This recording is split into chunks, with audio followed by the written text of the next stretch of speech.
বিদায়ের কালে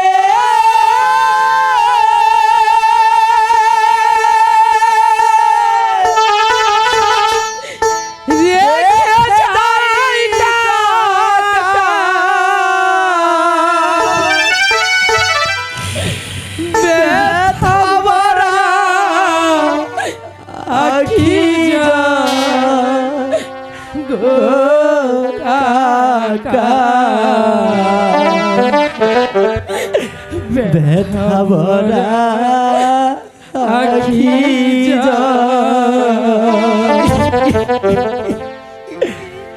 বিদায়ের কালে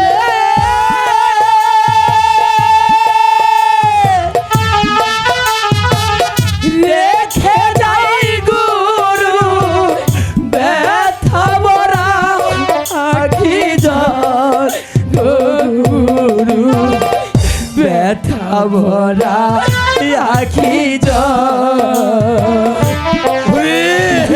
বন্ধুরা কালে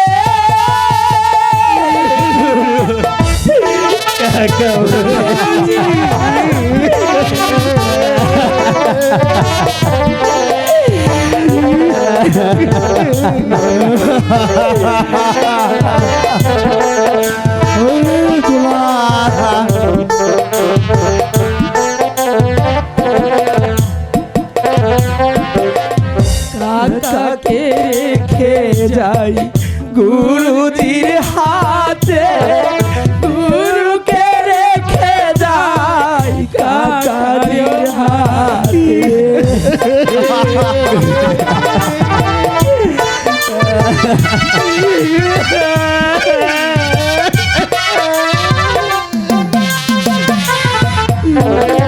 গুরুকে রেখে যাই কাকাজির হাতে কাকাকে রেখে যাই গুরুজির হাতে আর যদি কোনো দিন নাই হই দেয় রে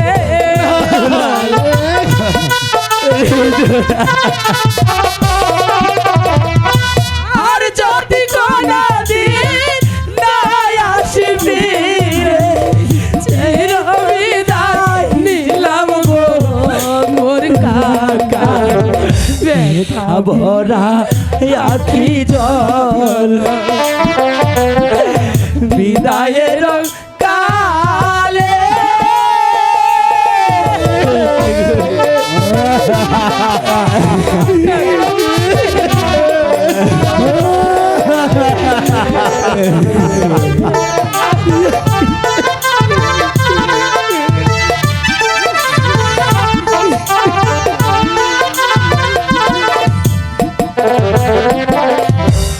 আমরা চলেছি অজানা পথে জানি না মোদের ভাগ্যে কি আছে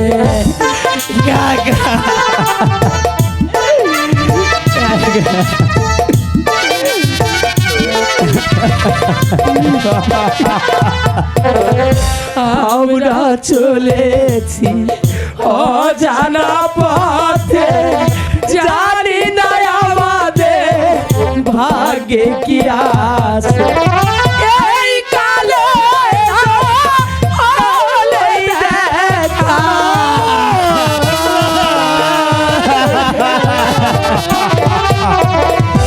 এই কালে হলে দেখা পরকালে যেন হয় গোটা ব্যথা ভরা আখি জল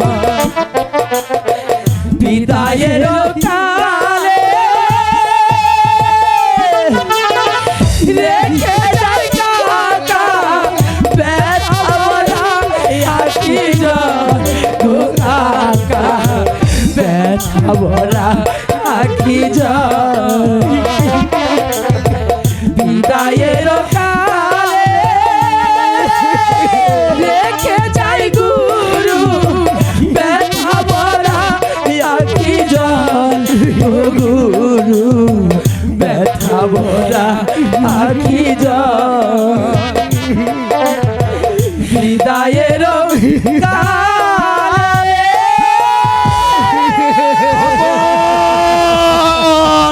দোলাল ওরে নেই বন্ধু মীর কাসেম, মাস্টার মাতৃহারা দুটি সন্তান কোনোদিন প্রাসাদের বাইরে যায়নি।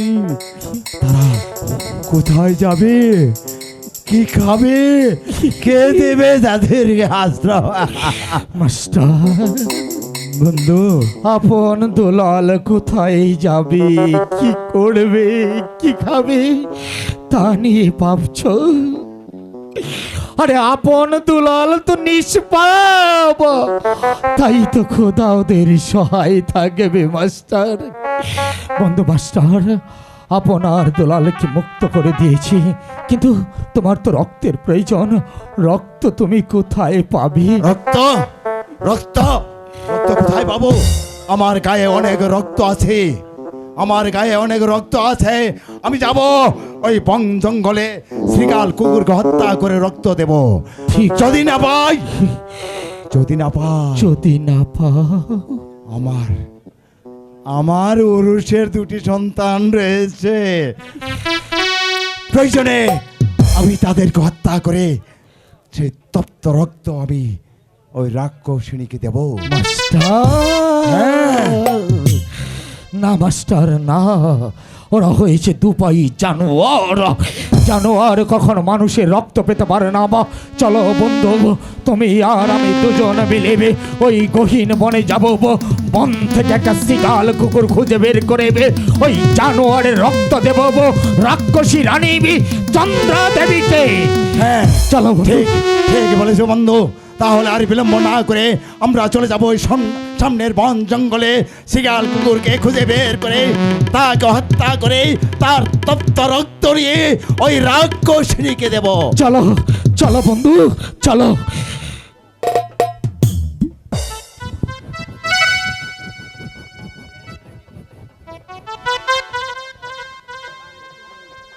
হিন্দু সম্প্রদায়ের মানুষ তোমাকে মা বলে সম্বোধন করে, কিন্তু আমি আমি তো মুসলিম, আমি তোমাকে কি বলে সম্বোধন করব?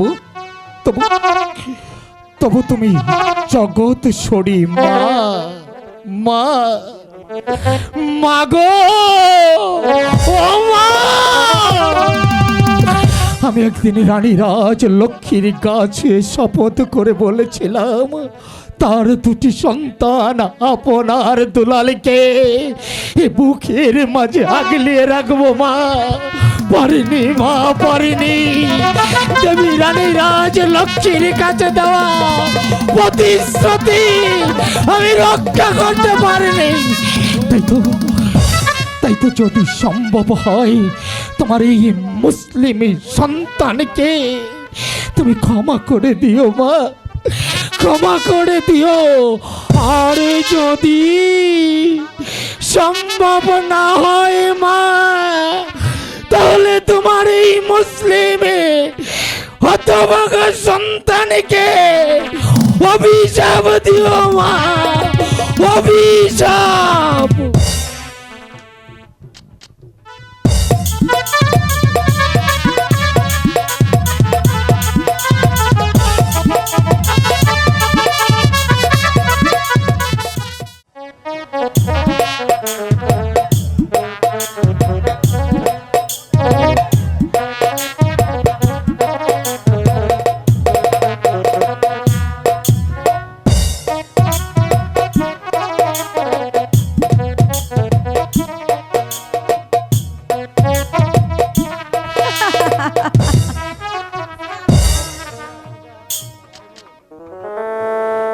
মহারাষ্ট্র পুত্র শোকে পাথর থেকে কাতর হয়ে অবশেষে পাগল হয়ে কারাগার ভেঙে পালিয়েছে। না রয়েছে বাস আর না বাজবে বাঁশি। আচ্ছা চন্দ্রা, এখন এখন এই পুরো ধর্মপুর রাজ্যটা শুধু তোমার তোমার আর আমার। তুমি এই সিংহাসনটায় একটু বসো তো, আমি একটু তোমায় দু চোখ ভরে দেখি।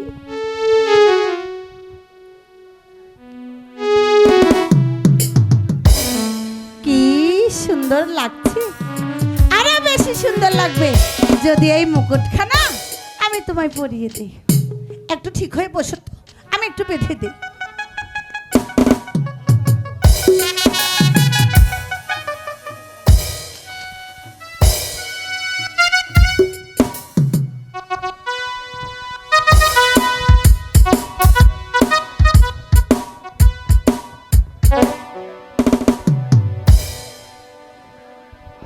মরণের তাসটা ঠিক মতো বসতে চাইছে না তো।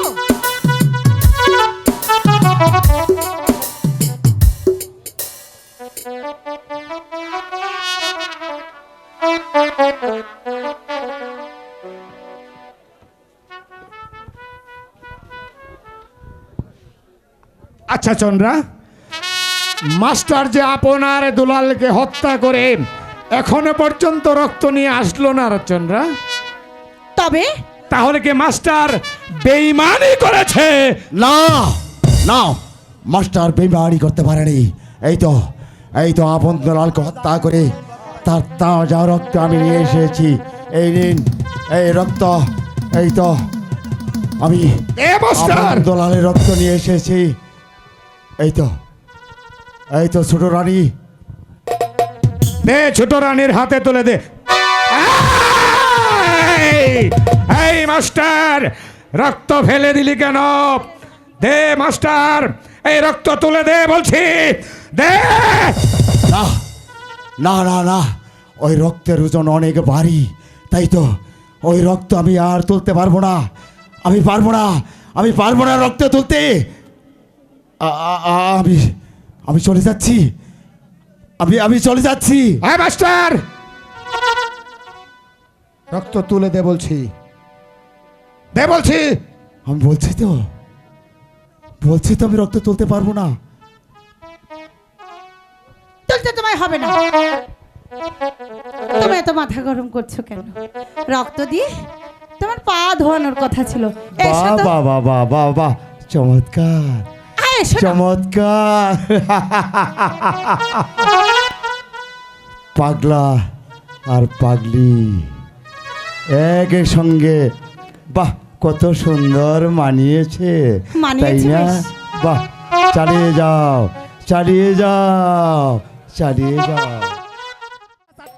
সদাগর সাহেব, জাহাজ আটকা পড়েছে। কি হলো সারেক? জাহাজ বালুর চরে আটকা পড়েছে।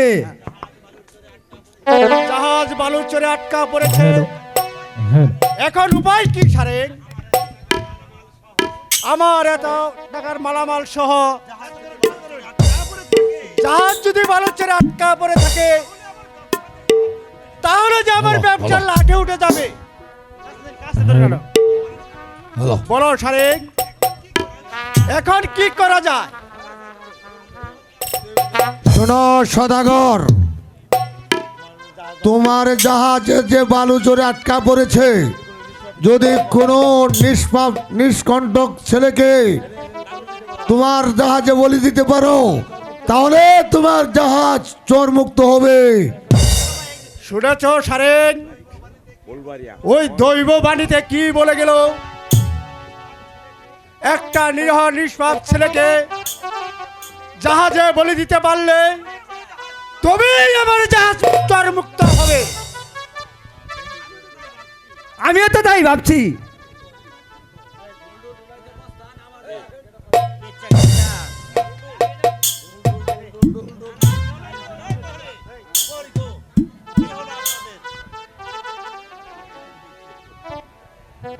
হ্যালো চে, কি হলো আপনাদের?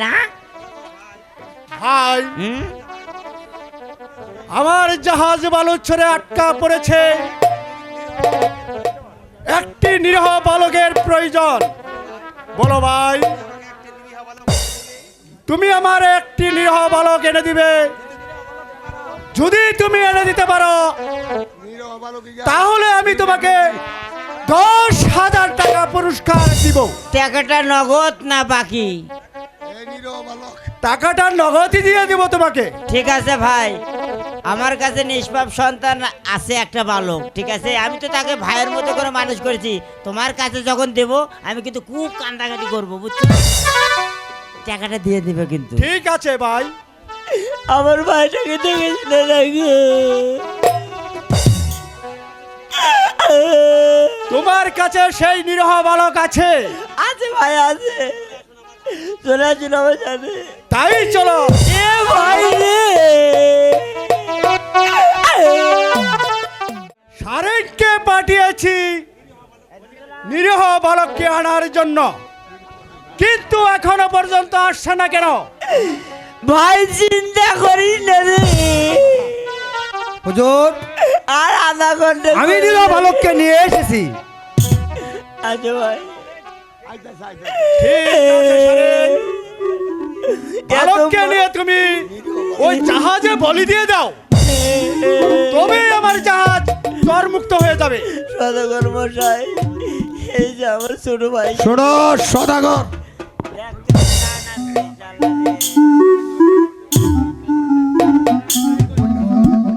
শুনো হে সওদাগর, তুমি ওই বালকটিকে বলি দিও না। ওই বালকটি বড় ভাগ্যবান।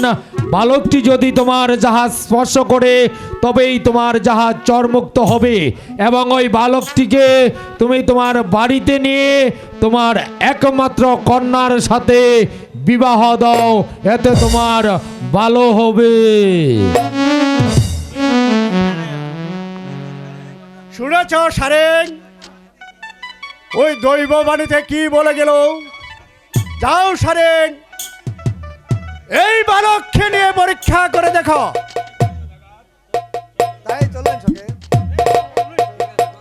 ঠিক আছে সদাগর, আমি তাই করছি। তাই তো, বালকটি স্পর্শ করাতে আমার জাহাজ চরমুক্ত হয়েছে।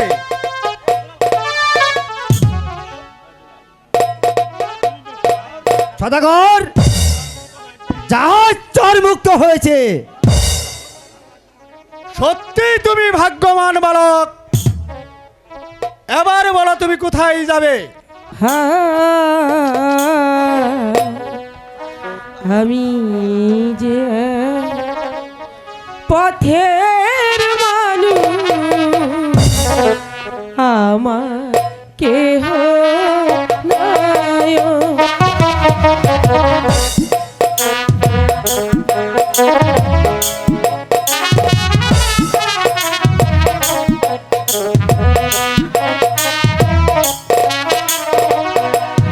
হাই গো মাতা পিতা নাই গো আমার, ঘুরি পথে পথে গো, ঘুরি পথে পথে।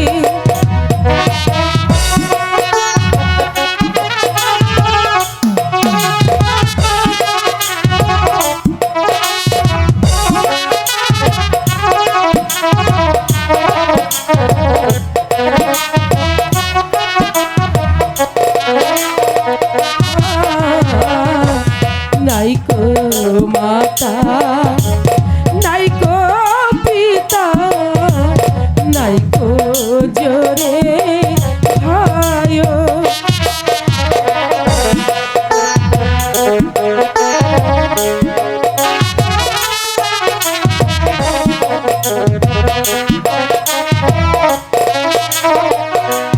হাই গো গাছতলাতে থাকি আমি, আমার কেহ নাই গো, আমার কেহ নাই। বেশ, তোমাকে আর কাঁদতে হবে না বালক। আজ থেকে তুমি আমার ওখানেই থাকবে। বলো তুমি আমার কথায় রাজি? ঠিক আছে, আমি আপনার কথায় রাজি। চলো সারেন। এই বালককে আমার ওখানে নিয়ে চলো। তাই চলুন সদাগর মশাই।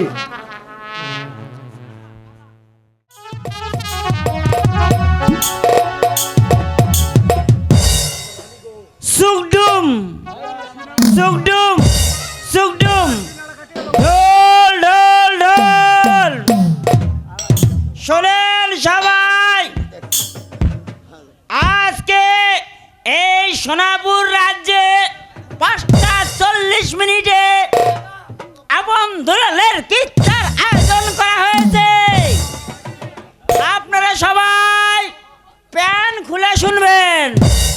কিচ্ছা শুনতে হলে 3টি শর্ত। প্রথম শর্ত, কেউ হাসতে পারবে না। দ্বিতীয় শর্ত, কেউ দেখতে পারবে না। তৃতীয় শর্ত, কিচ্ছা শেষ না পর্যন্ত কেউ গরু ছাগল বের করতে পারবে না।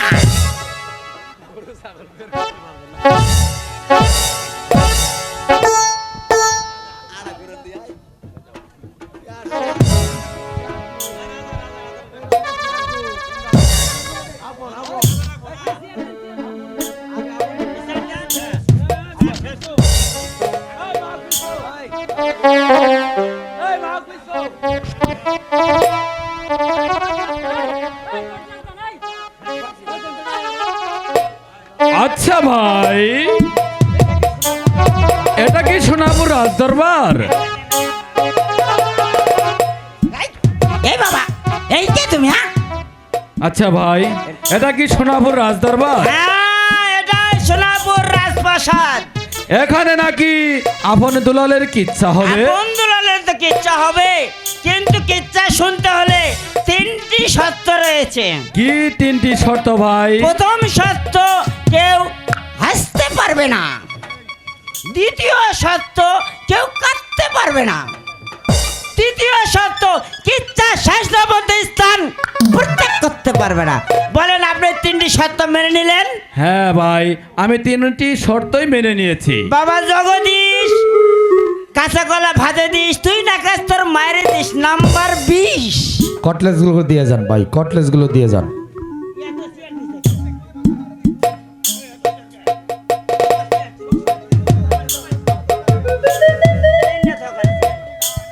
হ্যালো,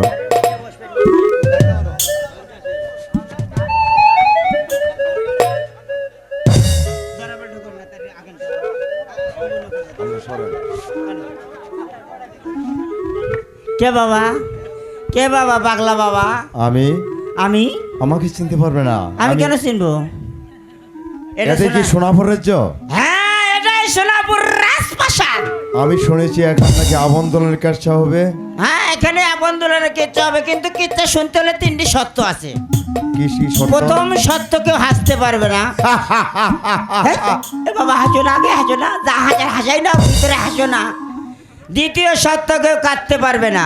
আচ্ছা, তৃতীয় শর্ত, কিচ্ছা শেষ না পর্যন্ত স্থান পরিত্যাগ করতে পারবে না। আমি মেনে নিলাম তোমার শর্ত। মেনে নিছেন? হ্যাঁ। ক্যাকড়া ক্যাকড়ি ডাবল 3 and 3 যান, সিট নাম্বার দিয়েছি 33, বাংলায় 33।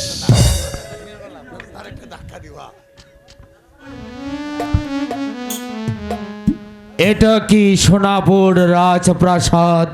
কে বাবা আপনি? আমাকে আপনি চিনবেন না। এটাই কি তাহলে সোনাপুর রাজপ্রাসাদ? এটাই সোনাপুর রাজপ্রাসাদ। এখানেই আপন দুলালের কিচ্ছা হবে। আমি কি আপন দুলালের কিচ্ছা শুনতে পারবো? কিচ্ছা শুনতে হলে 3টি শর্ত আছে। কি শর্ত? প্রথম শর্ত, কেউ হাসতে পারবে না। Hello hello hello hello hello. আচ্ছা, আগে হাসা হবে না। আচ্ছা, দ্বিতীয় শর্ত? কি তৃতীয় শর্ত? কেউ কাঁদতে পারবে না। কাঁদবো না, আমি কাঁদবো না, কাঁদবো না। আচ্ছা, তৃতীয় শর্ত? কিচ্ছা শাসনের মধ্যে স্থান পরিত্যাগ করতে পারবে না। এটা কার আদেশ? এটা হচ্ছে মহারাজের আদেশ। রাজা!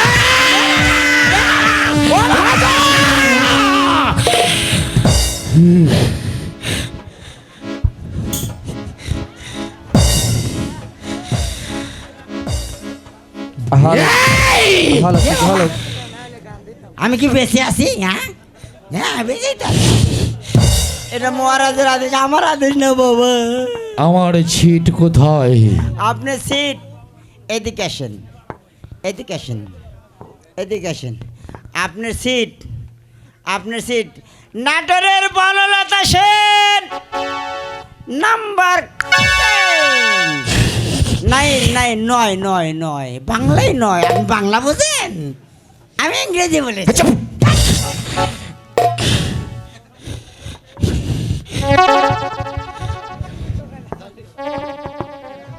ভম ভোলানাথ, জয় শিব শম্ভু, পাগলা করে পাগলা করে। নারায়ণ নারায়ণ নারায়ণ।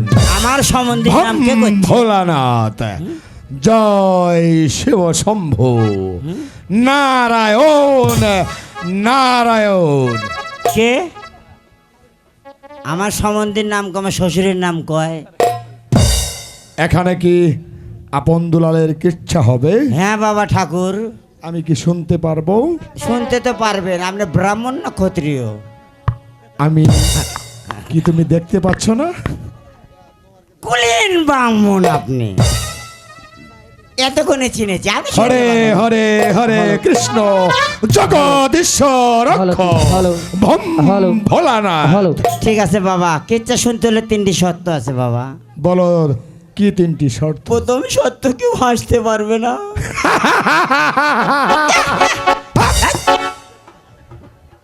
তোমার দ্বিতীয় শর্ত? কেউ কাঁদতে পারবে না। কান্দেন না, কান্দেন না, তাহলে মহারাজ শুনবার দেবে না। আচ্ছা কাঁদবো না। আর তৃতীয় সত্য, কিচ্ছা শ্বাস না পর্যন্ত কেউ গরু ছাগল বার করতে পারবে না। ঠিক আছে, তোমার আপনি কি শর্ত মেনে নিলেন? মেনে নিয়েছি। ছোট্ট একটি পাখি, নাম তার সোয়ান, 61 61 বাংলায় 61, এই যে 61। হরে হরে কৃষ্ণ, ভম ভোলানাথ। হরে হরে হরে। তুমি এখন আছো কার ঘরে? গল্প শুনবো আমরা পরে।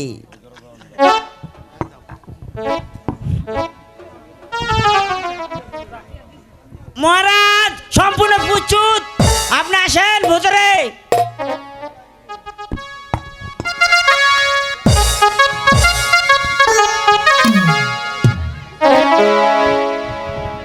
আজকে যে আমাদের কিচ্ছা শোনাবে সে কোথায়? তাকে দরবারে হাজির করো। এই কে আছিস? প্রহরীকে পাঠিয়ে দে। এই যে এটি আসি, আপনি দেখেন নানিমা। যাও প্রহরী, সেই বালককে রাজদরবারে নিয়ে এসো। সকাল হয়ে গেছে, তাকে চোখে দেখেন না। আসেন আসেন যুবরাজ।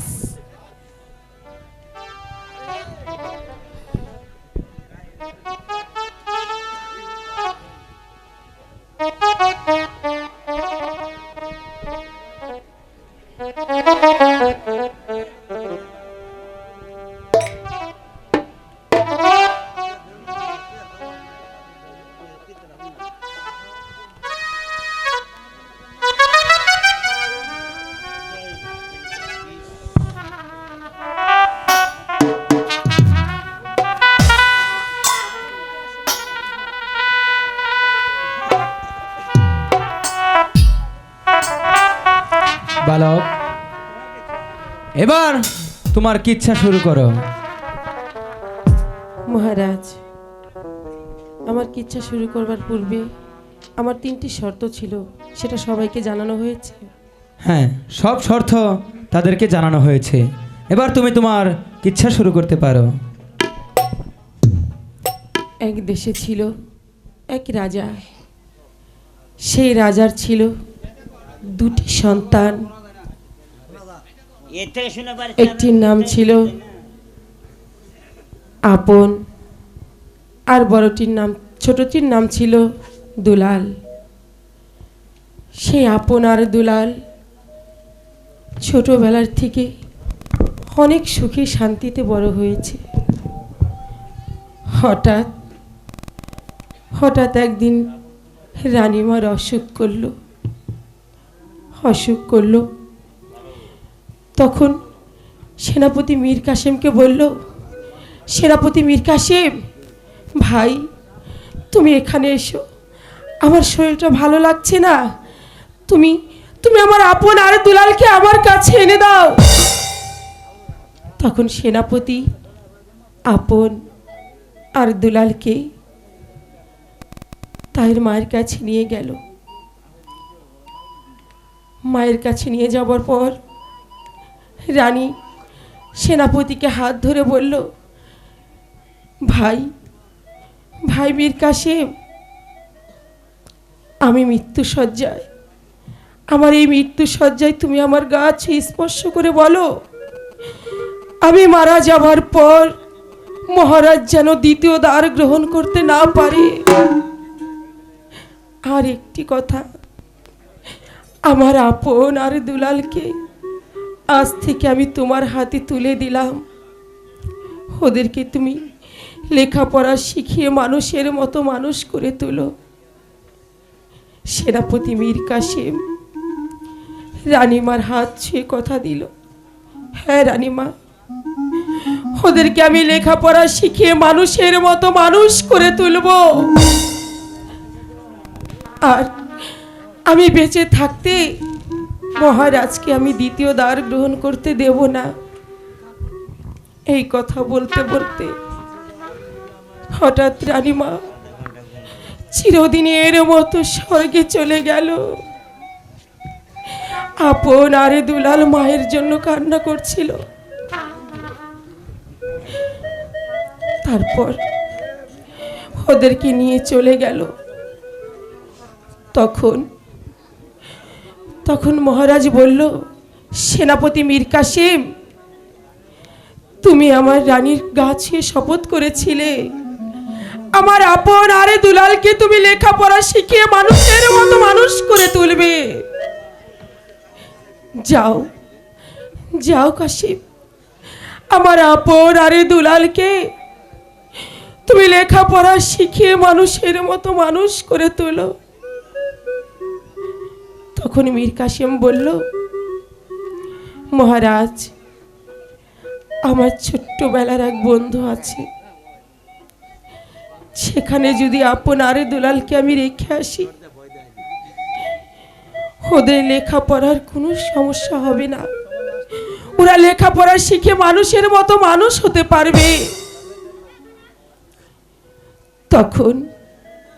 তখন আপন আরে দুলাল তাদের পিতার কাছ থেকে বিদায় নিয়ে মীর কাসেমের সঙ্গে চলে গেল সেই গুরুজির বাড়ি। গুরুজির বাড়িতে গিয়ে বলল, কাকামণি,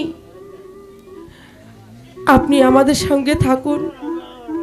কিন্তু কাসেম বলল, ওরে বাবা না, আমার অনেক কাজ আছে, আমাকে চলে যেতে হবে, তোরা থাক, তোরা গুরুজির সঙ্গে থাক, তোরা লেখাপড়া শিখে মানুষের মতো মানুষ হবি, তবেই তো তোর পিতার মাথা উঁচু হবে। আপনার দুলাল ছোট মানুষ তো, ওরা বুঝতেই পারেনি, অনেক জিদ করছিল, না কাকামণি না, আপনাকে ছেড়ে আমরা কিছুতেই থাকবো না। তখন মীর কাসেম বলল, দেখ বাবা, ওই দেখ, ওখানে দুটি পাখি দেখা যাচ্ছে, যা, ওই পাখিগুলো আমি তোদেরকে ধরে দেব। মীর কাসেম ফাঁকি দিয়ে আপন আরে দুলালকে গুরুজির বাড়িতে রেখেছে চলে গেল। তারপর কি হলো বালক, তুমি সব কিছু আমাকে খুলে বলো। তারপর আমি আর বলতে পারবো না, যা, আমাকে যেতে দিন। দাঁড়াও, তোমার কি ইচ্ছা শেষ না করে তুমি যে কোথাও যেতে পারবে না, বলো বালক, তারপর কি হলো? তারপরের কাহিনী আমি যে বলতে পারছি না মহারাজ। তোমাকে যে বলতেই হবে, বলো বালক, তারপর কি হলো?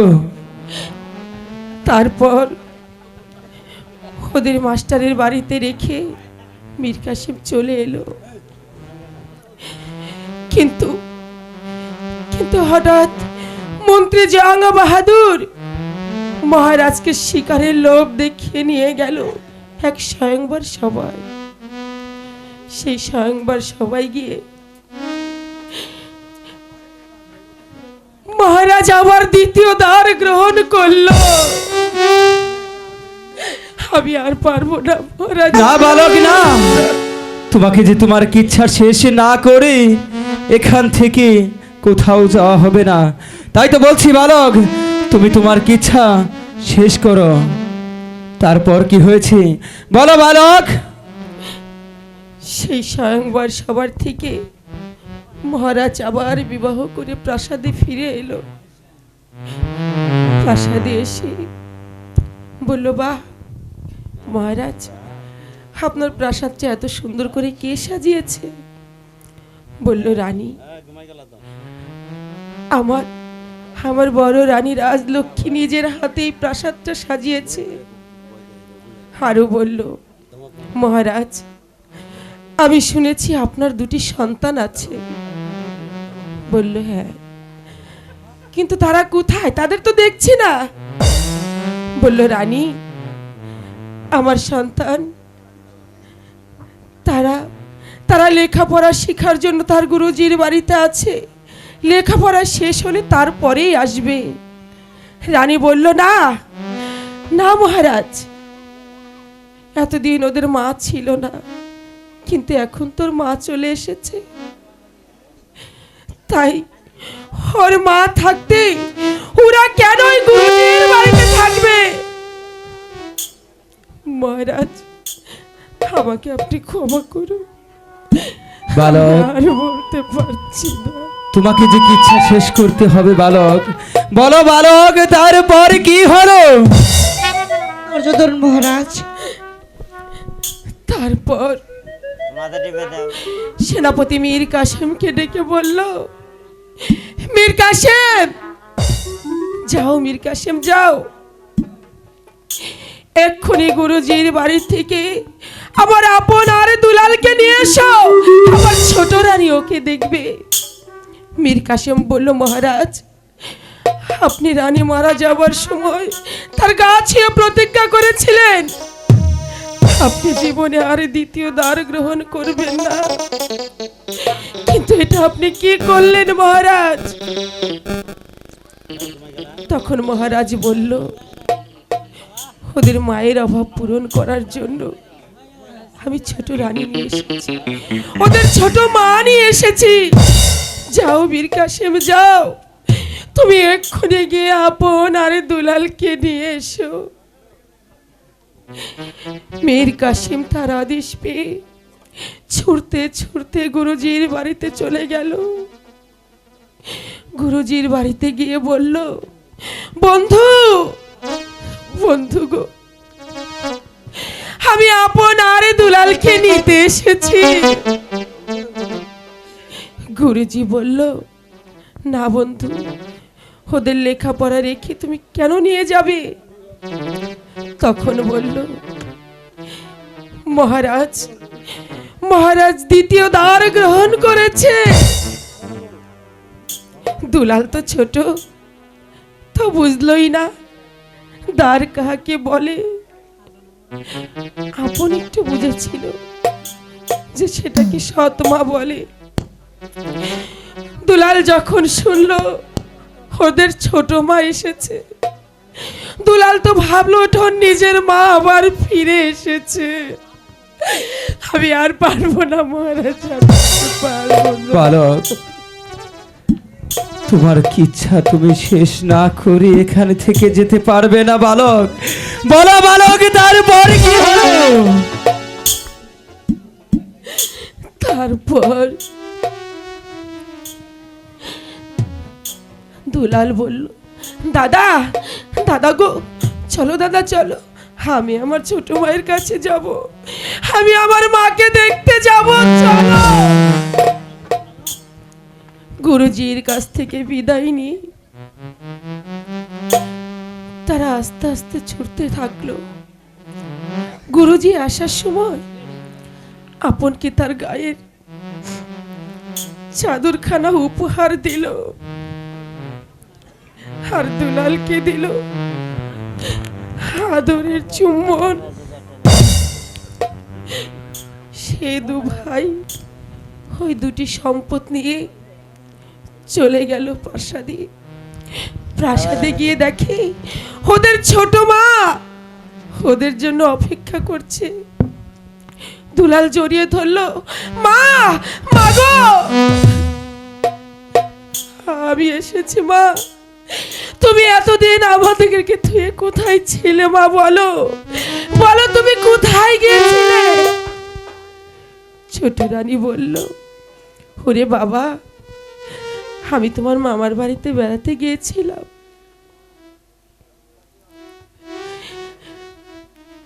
তারপর আপন বড় ছিল, বুঝতে পেরেছিল, সেজন্য কাছে যাইনি।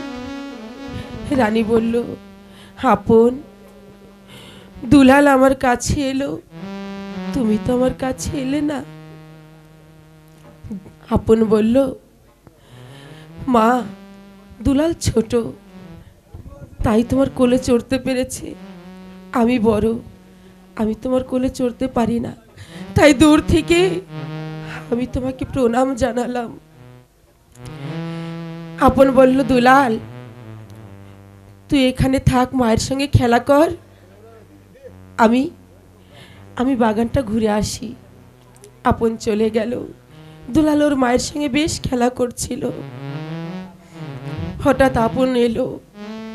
আপন বলল, ওরে দুলাল, দুলাল রে, চল ভাই, আমাদের যে এবার গুরুজির বাড়িতে যেতে হবে। আমাদের যে লেখাপড়া শিখে মানুষের মতো মানুষ হতে হবে। দুলাল ওর মায়ের জন্য এতই পাগল ছিল যে লেখাপড়ায় মনই ছিল না। তখন বলল, দাদা, আমি আর পড়াশোনা করব না, আমি আমার মায়ের সঙ্গে এই প্রাসাদেই থাকবো। তুমি চলে যাও দাদা, তুমি চলে যাও। মহারাজ, বালক, আমাকে ক্ষমা করুন, আমি আর পারছি না।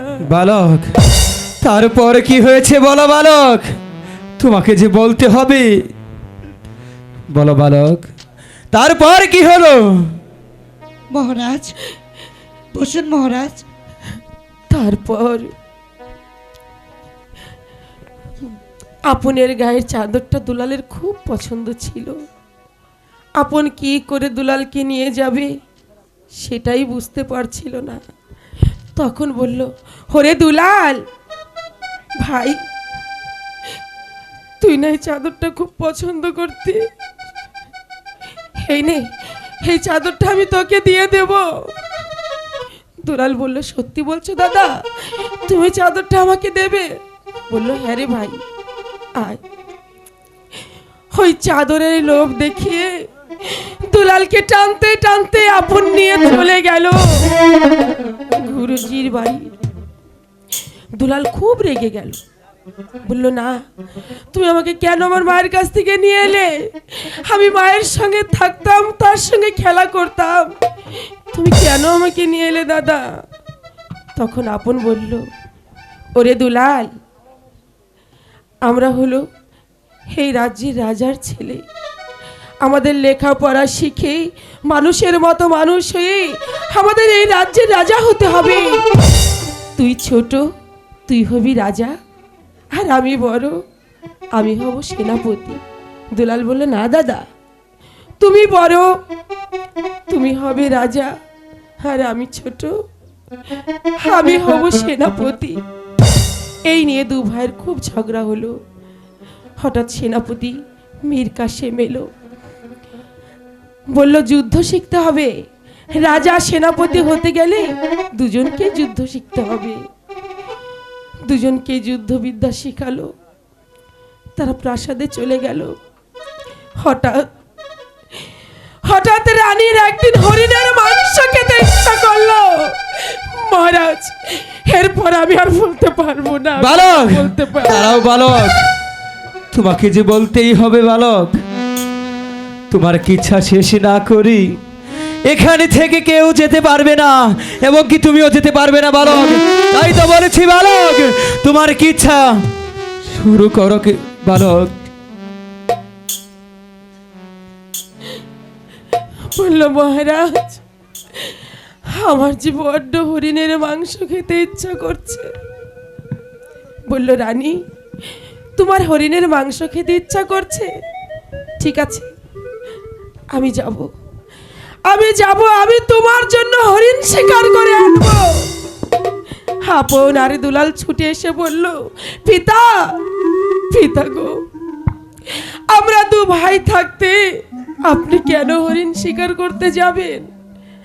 আমরা দু ভাই যাব হরিণ শিকার করতে। তখন আপন আর দুলালকে আপনকে তার পিতা দিল রশি, আর দুলালকে ওর মা দিল ধনুর্বাণ। এই দুটো নিয়ে দু ভাই মায়ের কাছ থেকে বিদায় নিয়ে, পিতার কাছ থেকে বিদায় নিয়ে ছুটতে ছুটতে হরিণের পিছনে হঠাৎ চলতে চলতে দুলালের জল পিপাসা পেল। মহারাজ, তারপর কি হলো? আমাকে আপনি ক্ষমা বলো করুন। বালক, বলো, তারপর কি হয়েছিল? তারপর দুলাল বলল, দাদা, দাদা গো, আমি আর চলতে পারছি না দাদা, জল পিপাসায় আমার বুকটা যে ফেটে যাচ্ছে দাদা, আমাকে একটু জল এনে দাও। আপন বলল, ওরে দুলাল, এই গহীন বনে আমি কোথা থেকে তোর জন্য জল আনবো? দুলাল বলল, আমি কিচ্ছু জানি না, আমি জল খাবো, আমাকে জল এনে দাও। তখন আপন বলল, ওরে দুলাল, ওই যে সম্মুখে দেখা যাচ্ছে মায়ের মন্দির, চল আমরা আমাদের মায়ের মন্দির থেকে জল পান করব। দু ভাই জল খাবার জন্য মায়ের মন্দিরে চলল। দুলাল বাহিরে অপেক্ষা করছিল, আর আপন মন্দিরের ভিতরে প্রবেশ করলো। হঠাৎ এসে বলল, ওরে দুলাল, আমার কাছে তুই আর জল খেতে চাস না ভাই?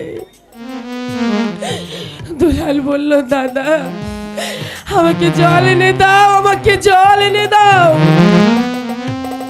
আপন মন্দিরের ভিতরে কি দেখলো দুলাল তা জানতেই পারল না, শুধু বলল, রে দুলাল, তুই জলের বদলে আমার বুকের রক্ত খেয়ে তোর পিপাসা নিবারণ কর। বলো বালক, তারপর কি হয়েছিল? তারপর হঠাৎ চলতে চলতে দুলালের জল পিপাসায় ওরা একটা গাছের ছায়ায় দু ভাই ঘুমিয়ে পড়েছিল। হঠাৎ প্রহরী গিয়ে বলল, আপন, দুলাল, চলো, তোমাদের পিতা আদেশ করেছে তোমাদেরকে বন্দি করে নিয়ে যেতে। কিন্তু আপন আর দুলাল জানি না ওরা কি অপরাধ করেছে।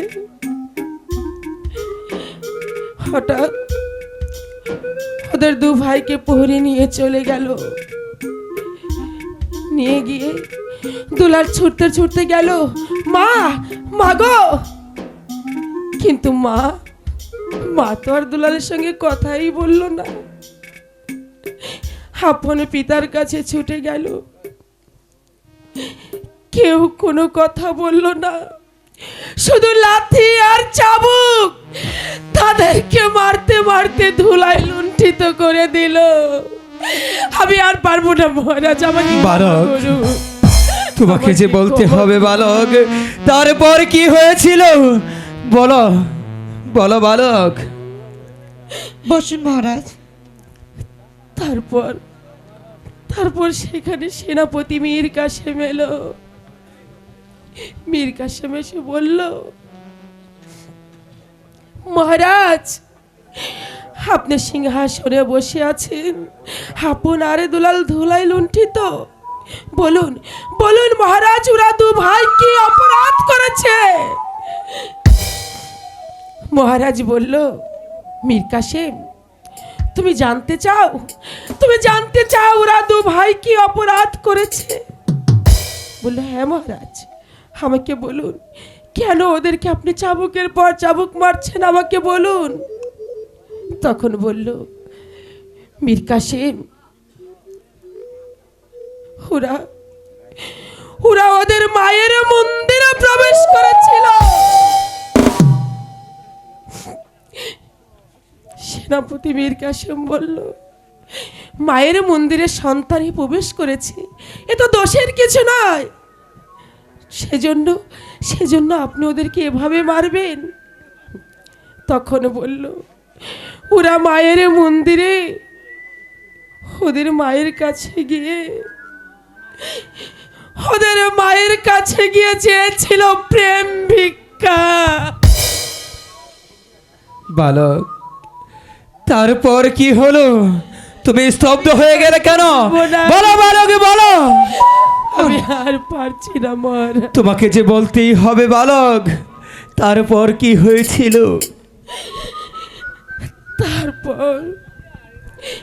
তারপর গুরুজিকে ডাকলো, গুরুজিকেও সেই একই কথা বলল, কিন্তু কেউ তারা বিশ্বাস করেনি। মহারাজ বলল, ওদেরকে কি শাস্তি দেওয়া যাবে? এদিকে রানী বলছে, বিচার করুন মহারাজ, বিচার করুন, আমার সাথে যে অন্যায় হয়েছে তার বিচার করুন, তার বিচার করুন। মহারাজ রানীর দিকে তাকিয়ে বলল, হ্যাঁ রানী, আমি বিচার করব, আমি ওদের চরম বিচার করব, আমি ওদের চরম বিচার করব। মহারাজ ভাবতে ভাবতে হঠাৎ করে ঘাতককে ডাকলো, এই কে কোথায় আছিস? ঘাতককে পাঠিয়ে দে। দু ভাইয়ের মৃত্যুদণ্ড দিয়ে দিল। ঘাতক বলল, মহারাজ, হে মাহারা দুটি সন্তান, আপনার দুলাল এমন কি অন্যায় করেছে যে ওদেরকে আপনি হত্যা করতে বলছেন? আমি পারবো না, আমি ওদেরকে হত্যা করতে পারবো না। তখন মহারাজ বলল, ওদের হত্যা না করলে তোমার চাকরি থাকবে না। ঘাতক চাকরি ছেড়ে দিয়ে চলে গেল। তখন মহারাজ বলল, হে কে আছিস, যা নতুন ঘাতককে পাঠিয়ে দে। তখন ওদের গুরুজি বলল, না, নতুন ঘাতকের কোনো দরকার নেই, আমি ওদের শিক্ষা গুরু, ওদেরকে আমি শিক্ষা দিতে পারিনি, তাই আমি নিজ হাতে ঘাতক হয়ে ওদের দু ভাইকে আমি হত্যা করব। মহারাজ, এবারে আমাকে যেতে দিন, এবারে আমাকে যেতে। দাঁড়াও বালক, তারপর কি হয়েছিল বলো বালক, বলো।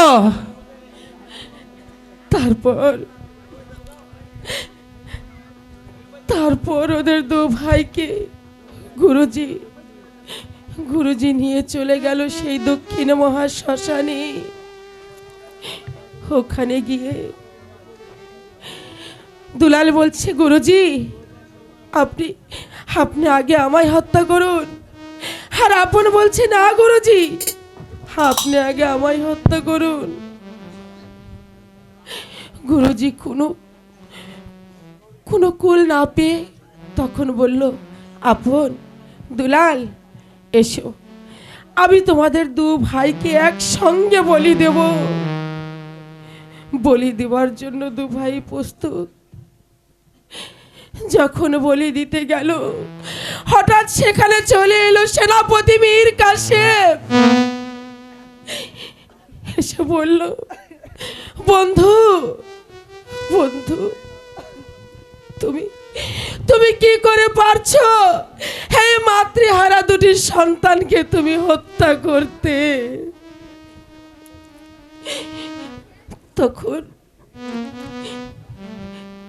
তখন গুরুজি বলল, বন্ধু, আমি ওদেরকে মারতে আনিনি, ওদেরকে ওই রাক্ষসীর হাত থেকে বাঁচাবো বলে আমি ওদেরকে নিয়ে এসেছি।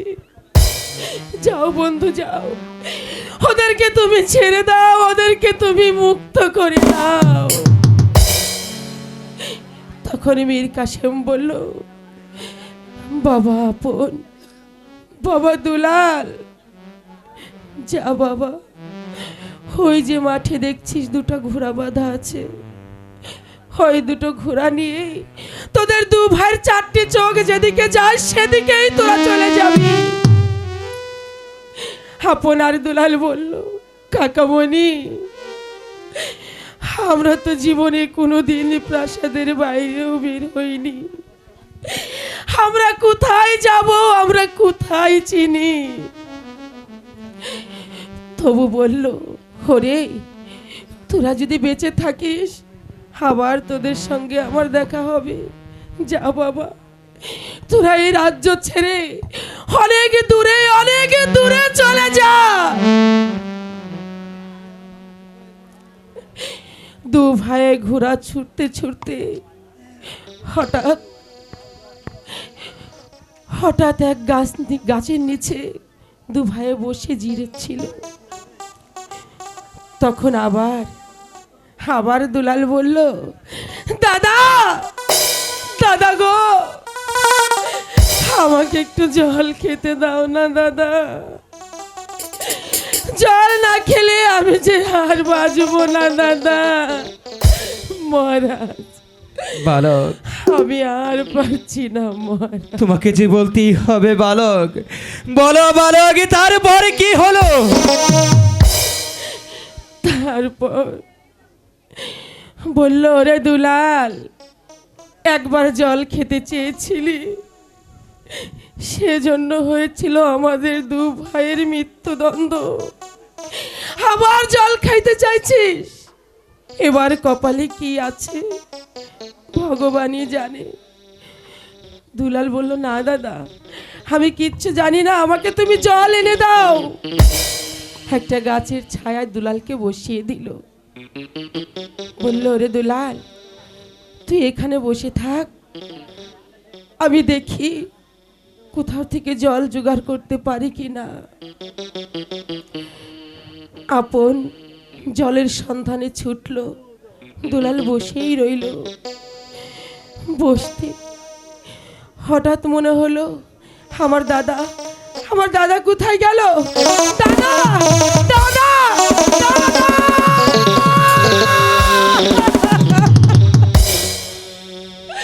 আমি আর পারছি না মহারাজ, আমি আর পারছি না। তোমাকে যে পারতেই হবে বালক, বলো বালক, বলো, তারপর কি হয়েছিল? বালক, আমাকে ক্ষমা করুন, আমি আর পারছি না। বালক, তারপর কি হয়েছে বলো বালক, তোমাকে যে বলতে হবে। বলো বালক, তারপর কি হলো? মহারাজ, বসুন মহারাজ। তারপর আপনের গায়ের চাদরটা দুলালের খুব পছন্দ ছিল। আপন কি করে দুলালকে নিয়ে যাবে সেটাই বুঝতে পারছিল না। তখন বলল, ওরে দুলাল ভাই, তুই না এই চাদরটা খুব পছন্দ করতি, এই নে, এই চাদরটা আমি তোকে দিয়ে দেব। দুলাল বলল, সত্যি বলছো দাদা, তুমি চাদরটা আমাকে দেবে? বলল, হ্যাঁ রে ভাই, আয়। ওই চাদরের লোভ দেখিয়ে দুলালকে টানতে টানতে আপন নিয়ে চলে গেল গুরুজির বাড়ি। দুলাল খুব রেগে গেল, বলল, না, তুমি আমাকে কেন আমার মায়ের কাছ থেকে নিয়ে এলে? আমি মায়ের সঙ্গে থাকতাম, তার সঙ্গে খেলা করতাম, তুমি কেন আমাকে নিয়ে এলে দাদা? তখন আপন বলল, ওরে দুলাল, আমরা হলো এই রাজ্যের রাজার ছেলে, আমাদের লেখাপড়া শিখে মানুষের মতো মানুষ হয়ে আমাদের এই রাজ্যের রাজা হতে হবে। তুই ছোট, তুই হবি রাজা, আর আমি বড়, আমি হব সেনাপতি। দুলাল বলল, না দাদা, তুমি বড়, তুমি হবে রাজা, আর আমি ছোট, আমি হব সেনাপতি। এই নিয়ে দু ভাইয়ের খুব ঝগড়া হলো। হঠাৎ সেনাপতি মীর কাসেম এলো, বলল যুদ্ধ শিখতে হবে। রাজা সেনাপতি হতে গেলে দুজনকে যুদ্ধ শিখতে হবে। দুজনকে যুদ্ধবিদ্যা শিখালো। তারা প্রাসাদে চলে গেল। হঠাৎ হঠাৎ রানীর একদিন হরিণের মাংস খেতে ইচ্ছা করলো। মহারাজ, এরপর আমি আর বলতে পারবো না। বালক, বলতে পারবো। দাঁড়াও বালক, তোমাকে যে বলতেই হবে বালক, তোমার কি ইচ্ছা শেষ না করি এখানে থেকে কেউ যেতে পারবে না, এবং কি তুমিও যেতে পারবে না বালক। তাই তো বলেছি বালক, তোমার কি ইচ্ছা শুরু করো বালক। বলল, মহারাজ, আমার যে বড্ড হরিণের মাংস খেতে ইচ্ছা করছে। বলল, রানী, তোমার হরিণের মাংস খেতে ইচ্ছা করছে, ঠিক আছে, আমি যাব, আমি তোমার জন্য হরিণ শিকার করে আনবো। আপন আর দুলাল ছুটে এসে বলল, পিতা, পিতা গো, আমরা দু ভাই থাকতে আপনি কেন হরিণ শিকার করতে যাবেন? আমরা দু ভাই যাব হরিণ শিকার করতে। তখন আপন আর দুলালকে, আপনকে তার পিতা দিল রশি, আর দুলালকে ওর মা দিল ধনুর্বাণ। এই দুটো নিয়ে দু ভাই মায়ের কাছ থেকে বিদায় নিয়ে, পিতার কাছ থেকে বিদায় নিয়ে ছুটতে ছুটতে হরিণের পিছনে, হঠাৎ চলতে চলতে দুলালের জল পিপাসা পেল। মহারাজ, তারপর কি হলো আমাকে আপনি ক্ষমা বলো করুন। বালক, বলো তারপর কি হয়েছিল? তারপর দুলাল বলল, দাদা, দাদা গো, আমি আর চলতে পারছি না দাদা। জল পিপাসায় আমার বুকটা যে ফেটে যাচ্ছে দাদা, আমাকে একটু জল এনে দাও।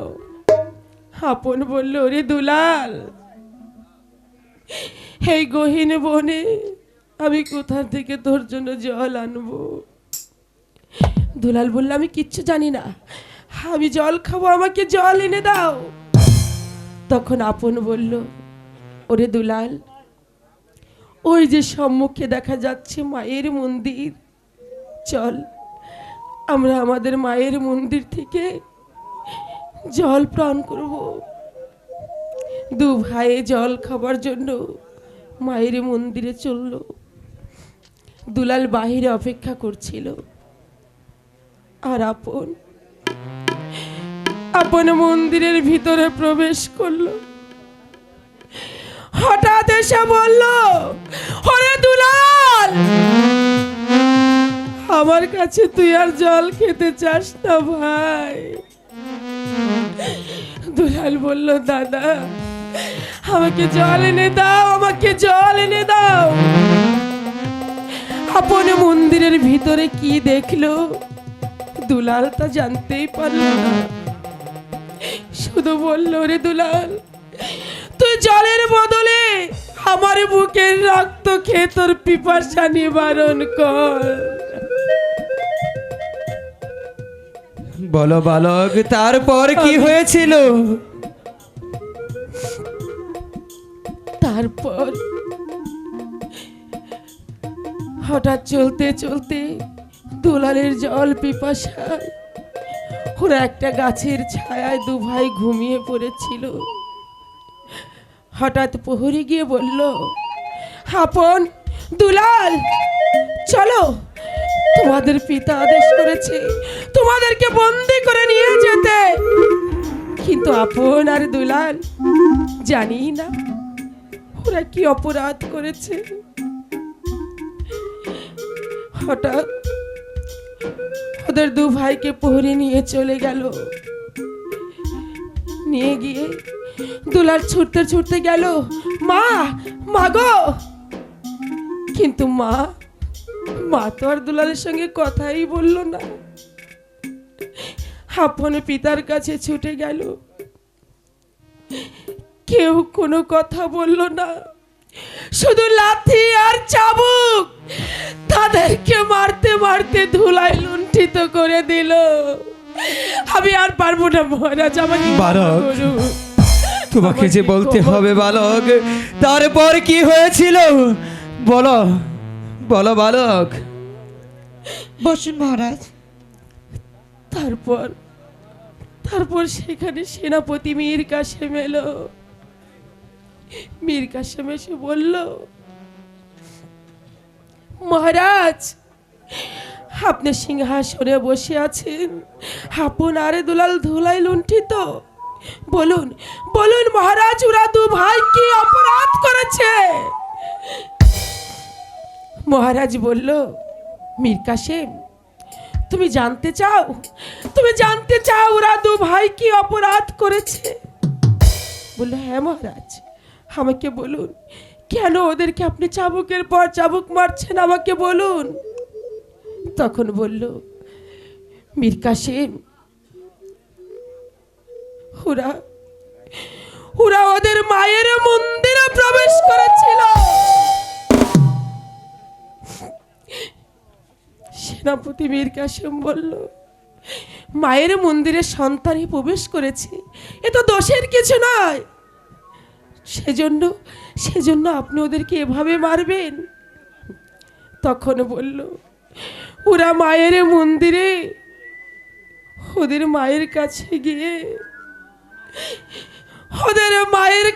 গিয়ে চেয়েছিল প্রেম ভিক্ষা। বালক, তারপর কি হলো? তুমি স্তব্ধ হয়ে গেলে কেন? বলো বালক, বলো। আমি আর পারছি না মহারাজ। তোমাকে যে বলতেই হবে বালক, তারপর কি হয়েছিল?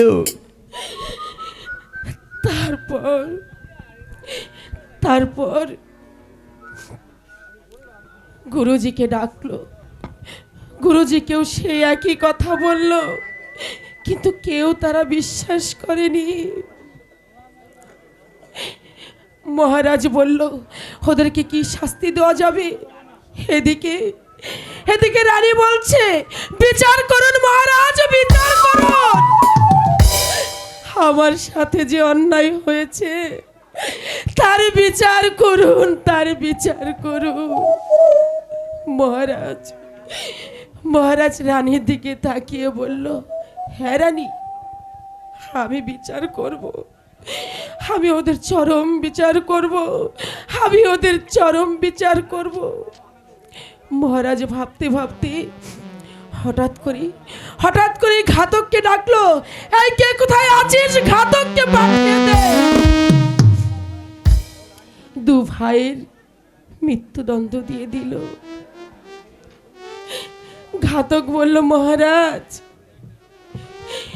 হে মা হারা দুটি সন্তান, আপন আর দুলাল এমন কি অন্যায় করেছে যে ওদেরকে আপনি হত্যা করতে বলছেন? আমি পারবো না, আমি ওদেরকে হত্যা করতে পারবো না। তখন মহারাজ বলল, ওদের হত্যা না করলে তোমার চাকরি থাকবে না। ঘাতক চাকরি ছেড়ে দিয়ে চলে গেল। তখন মহারাজ বলল, হে কে আছিস, যা নতুন ঘাতককে পাঠিয়ে দে।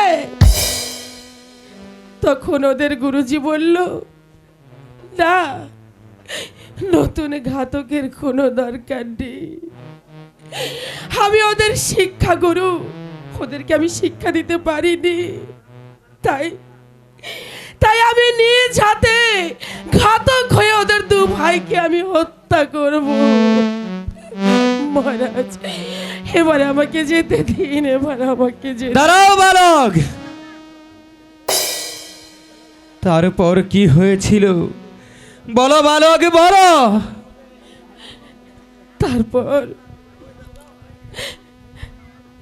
তারপর ওদের দু ভাইকে গুরুজি নিয়ে চলে গেল সেই দক্ষিণ মহাশ্মশানে। ওখানে গিয়ে দুলাল বলছে, গুরুজি আপনি আগে আমায় হত্যা করুন। আর আপন বলছে, না গুরুজি, আপনি আগে আমায় হত্যা করুন। গুরুজি কোনো কুল না পেয়ে তখন বলল, আপন দুলাল এসো, আমি তোমাদের দু ভাইকে একসঙ্গে বলি দেব। বলি দেওয়ার জন্য দু ভাই প্রস্তুত। যখন বলি দিতে গেল, হঠাৎ সেখানে চলে এলো সেনাপতি মীর কাসেম। এসে বলল, বন্ধু তুমি কি করে পারছো হে মাতৃহারা দুটি সন্তানকে তুমি হত্যা করতে?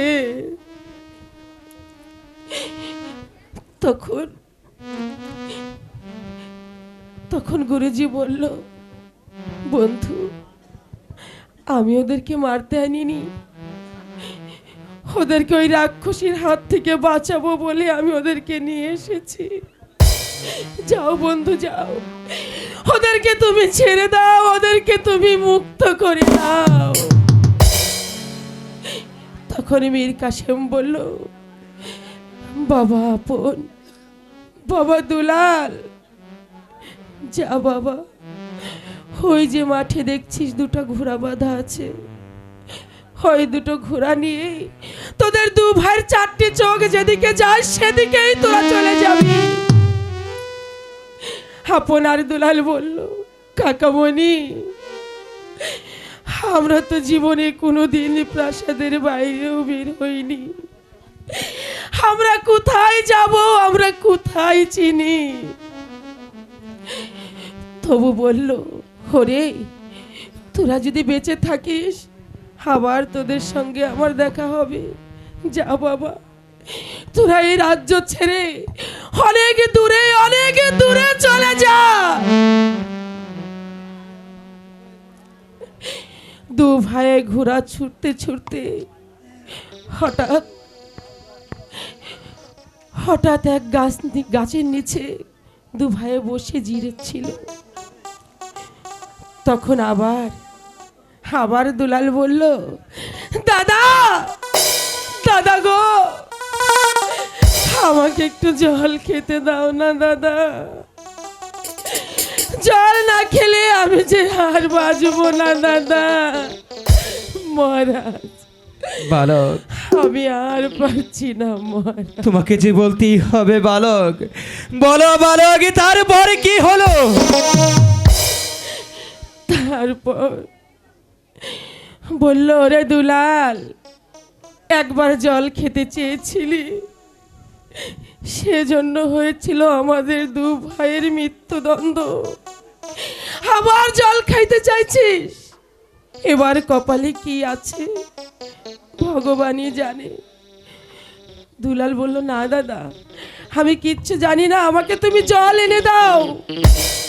একটা গাছের ছায়ায় দুলালকে বসিয়ে দিল। বলল, রে দুলাল, তুই এখানে বসে থাক, আমি দেখি কোথাও থেকে জল জোগাড় করতে পারি কিনা। আপন জলের সন্ধানে ছুটল, দুলাল বসেই রইল।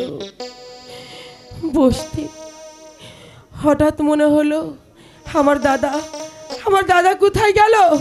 দাদা, দাদা, দাদা!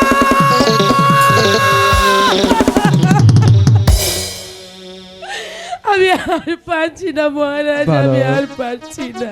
তোমাকে যে পারতেই হবে বালক, বলো বালক বলো, তারপর কি হয়েছিল? সেই যে জল আনতে গেল বড় ভাই, আর ফিরে এলো না। কোথায় গেল?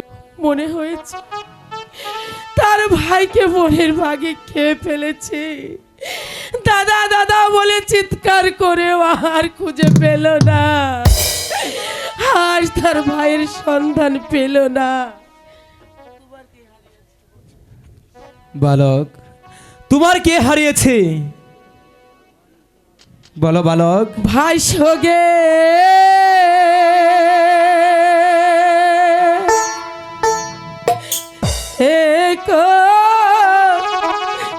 লিজা জলে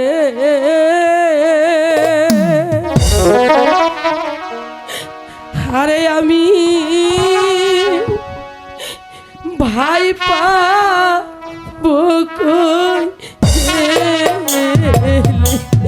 ভাই সগে লিজা জলে আরে আমি ভাই পাবো কই গেলে।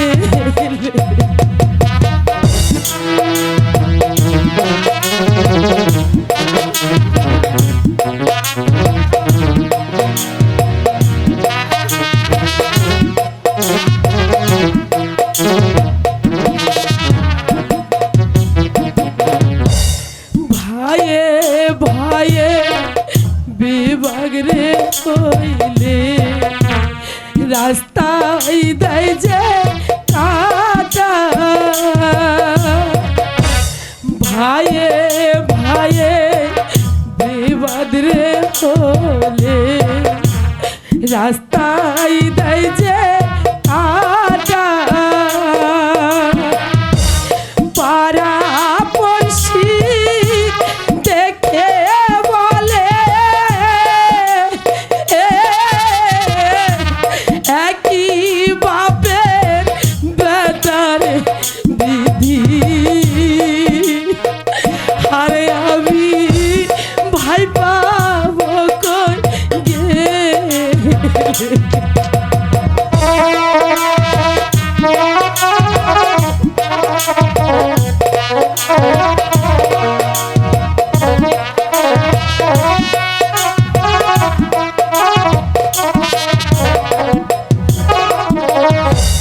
বনের যত পশুরে পাখি জুড়াই জুড়াই ঘরে, বনের যত পশুরে পাখি জুড়াই জুড়াই ঘরে, আমি হইলাম জুড়া ছাড়া, জুড়া নাই সারের দিদি, আরে আমি ভাই পাবো কই গেলে। ভাই সগে লিজা জলে আরে আমি ভাই পাবো কই গেলে। ভাই সগে লিজা জলে আরে আমি ভাই পাবো কই গেলে।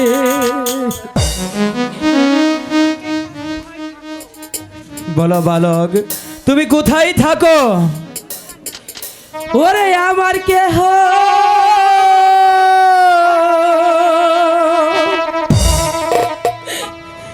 নাই রে,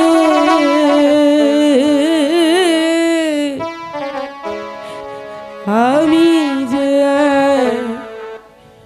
পথের ছেলে, আমার কেহ নাই রে, আমার কেহ নাই রে,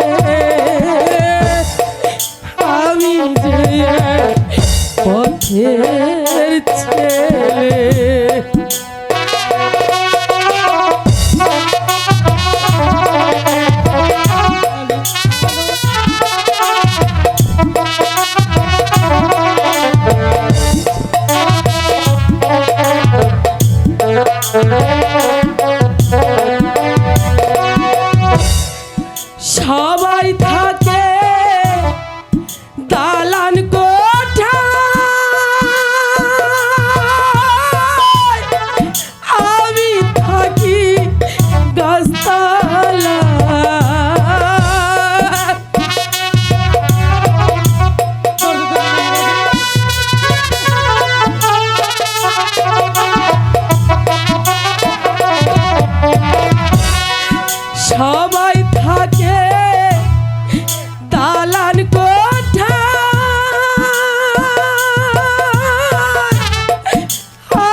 ছেলে আমার কেহ নাই রে,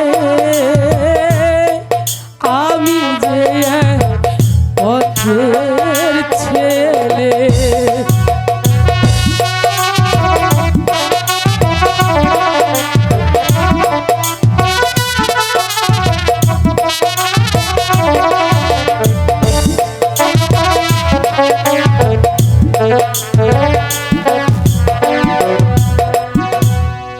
সবাই পরে জরির জামা,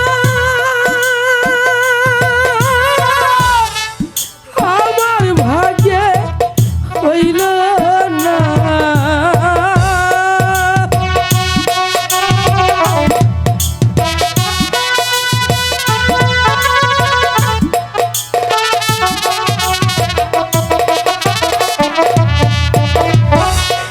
সবাই পরে জরির জামা,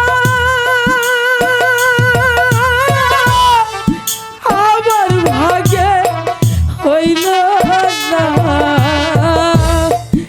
আমি যে পথের ছেলে আমার কেহ নাই রে, আমি যে পথের ছেলে।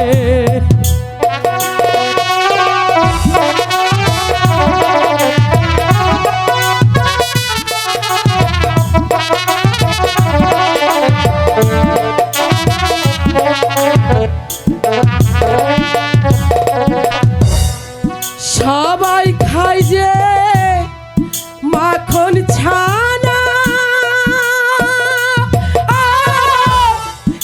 আমার ভাগ্যে নাই রে।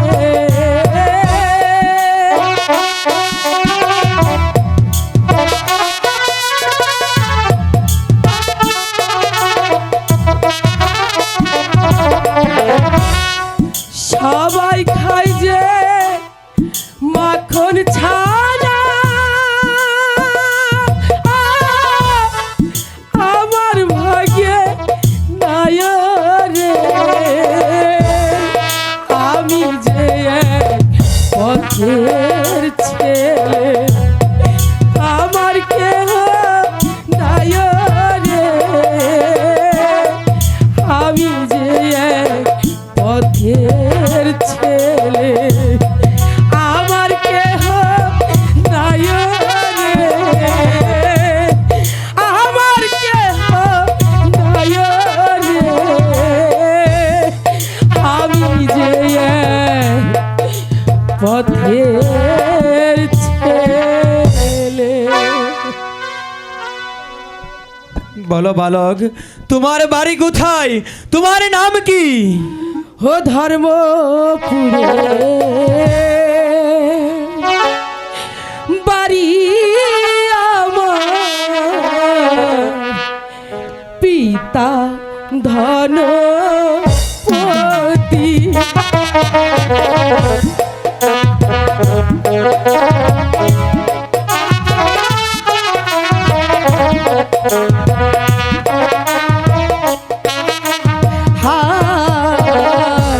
ধর্মপুরে বাড়ি আমার, পিতা ধনপতি। হাই গো আমার নামটি দুঃখ দুলাল। দুলাল, দুর্গা দুর্গা দুর্গা, ভগবান তুমি রক্ষা করো ভগবান, আমার বুঝুর সময় হয়েছে, আমি এখন চলে যাব। দুলাল, কে দুলাল, কে? ওরে দুলাল,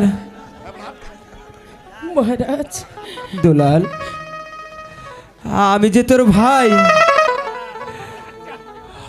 আমি যে তোর বড় ভাই আপন। না না মহারাজ না, আপনি আপনি হচ্ছেন এই রাজ্যের মহারাজ, আর আমি সাধারণ একজন ভিখারি।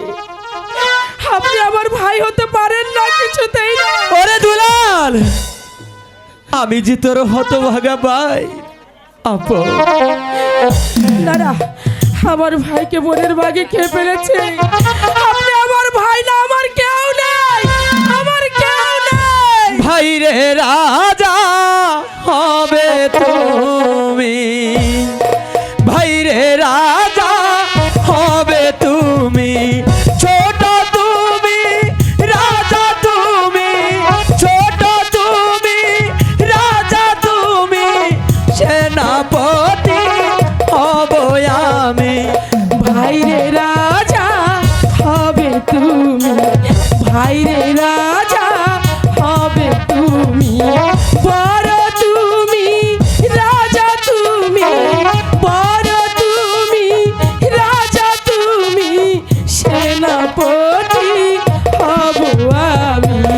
ভাইরে রাজা হবে তুমি, ভাইরে রাজা হবে তুমি। দাদা! ওরে দুলাল, তুই এতদিন কোথায় ছিলি রে দুলাল? তুই জানিস দুলাল, আমি যে তোকে কত জায়গায় খুঁজে বেরিয়েছি দুলাল, দুলাল। আমি তোমাকে অনেক খুঁজেছি দাদা। তাহলে ওরে দুলাল, তোরা কি এখনো বেঁচে আছিস বাবা? দুলাল, দুলাল,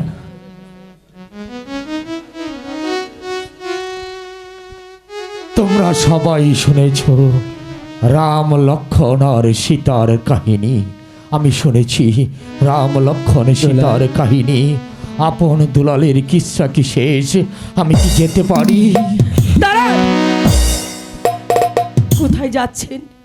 আর যাওয়ার আগে আপনি আপনার পরিচয় দিয়ে তারপর এখান থেকে যাবেন। পরিচয়? হ্যাঁ, কি পরিচয় দেব আমি? আমার কোনো পরিচয় নেই। আমি প্রতিশ্রুতি রক্ষা করতে পারিনি। আমি প্রতিশ্রুতি রক্ষা না করার এক হতভাগা। আমি এখানে থাকবো না, আমাকে যেতে দাও। কাকামণি! তুমি কি ভেবেছো আমি তোমাকে চিনতে পারিনি? কাকামণি! দুলাল, আপন কাকামণি, দুলাল, ওরে মানি, কাকামণি, তোদের এই চাঁদ মুখখানা দেখার জন্য আমি পাগলের মতো হন্য হয়ে খুঁজে বেড়াচ্ছি রে। জানিস জানিস বাবা, তোদের এখানে আমি একা আসিনি। ওই চেয়ে দেখে তোদের শিক্ষাগুরু মাস্টার তোদের জন্য কাঁদতে কাঁদতে অন্ধ হয়ে যাচ্ছে। গুরুজি, গুরুজি, না, আমি গুরুজি নই, আমি ঘাতক। আমাকে তোমরা চিনতে পেরেছ? আমি সেই ঘাতক। আমি শিক্ষা গুরু নই, আমি শিক্ষা দিতে পারিনি। আমার শিক্ষা কোনো মূল্য নেই। মূল্যহীন শিক্ষার জন্য সেটা শিক্ষা হয়ে গেছে। আমি আমি এখন ঘাতক। না গুরুজি না। ওরে আপন দুলাল, তোরা বেঁচে আছিস? তোদেরকে দেখার জন্যই আজ আমি বনে বনে ঘুরে বেড়াচ্ছি রে। আপন দুলাল, কাকামণি, ওরে একবার ওরে তাকিয়ে আপন দেখ। দুলাল, ওই ছেড়ে দেখ।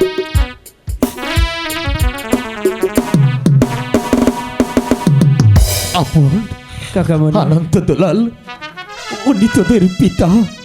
চেয়ে দেখ, তোদের পিতা আজ তোদের সুখে পাগল প্রায়। পিতা, পিতা! ওরে না, কোথায় যাচ্ছে না? আমি যে তোদের পিতা হতে পারিনি। আমি যদি তোদের পিতার যোগ্য হতে পারতাম, তাহলে নিজ সন্তানকে কেউ হত্যার আদেশ দেয়। পিতা, নিজ সন্তানকে কেউ হত্যার আদেশ দেয়।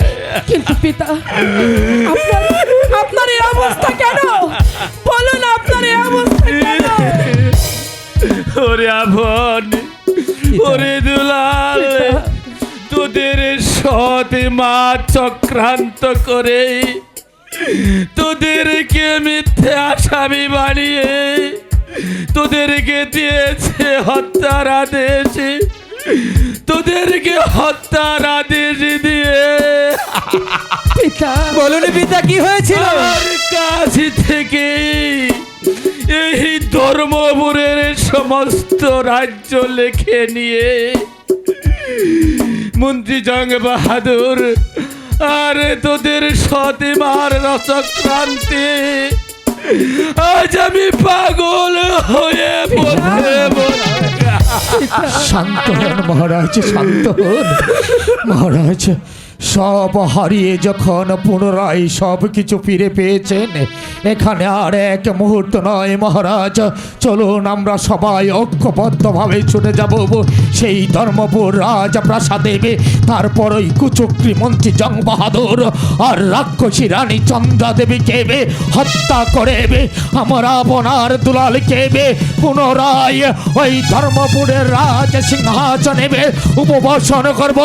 চলুন মহারাজ, এই মুহূর্তে সবাই যাব ধর্মপুরে।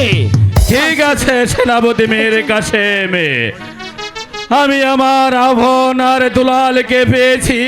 আজ আমি সুখী, মহাসুখী, মহানন্দিত। আপন বলুন কাকা। আমি তোকে বলেছিলাম তুই যেদিন এই রাজ্যের রাজা হবে, দুলাল হবে তোর সেনাপতি।